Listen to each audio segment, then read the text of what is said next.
जादुई जंगल का राज। एक दफा का जिक्र है कि एक छोटे से गांव के पास एक जादुई जंगल था। इस जंगल में रंग बरंगे दरख्त, चमकते हुए फूल और बोलने वाले जानवर रहते थे।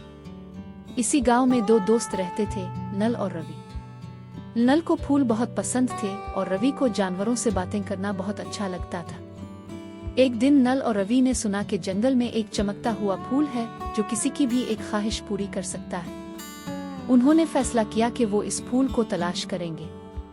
अगली सुबह वो अपने छोटे छोटे थैलों में रोटी, पानी और एक रस्सा डालकर जंगल की तरफ रवाना हो गए। जंगल में दाखिल होते ही उन्हें एक नन्हा सा खरगोश मिला।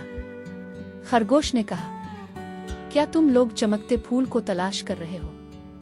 वो जंगल के सबसे ऊंचे दरख्त के पास है, मगर रास्ता आसान नहीं। रवि ने पूछा, क्या तुम हमारी मदद करोगे? खरगोश खुशी खुशी तैयार हो गया। रास्ते में उन्हें एक तेज बहती नदी मिली। नल ने अपनी रस्सा निकाली, दरख्त से बांधी और एक छोटा सा पुल बना लिया। तीनों नदी पार कर गए। फिर उन्हें एक बड़ा सा पत्थर मिला जो रास्ता रोक रहा था। रवि ने अपनी ताकत लगाई, खरगोश ने भी अपनी छोटी सी कोशिश की और दोनों ने मिलकर पत्थर हटा दिया।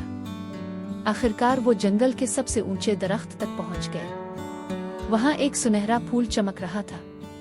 फूल ने नरमी से कहा, मैं तुम्हारी एक ख्वाहिश पूरी करूंगा।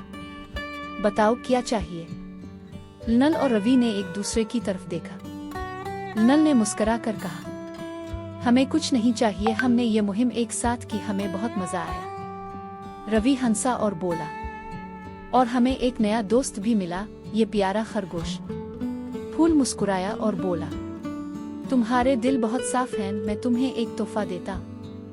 फूल ने अपनी रोशनी बखेर दी और जंगल में हर तरफ रंग बरंगी तितलियां अलिफाड़ने लगे। नल, रवि और खरगोश खुशी से नाचने लगे।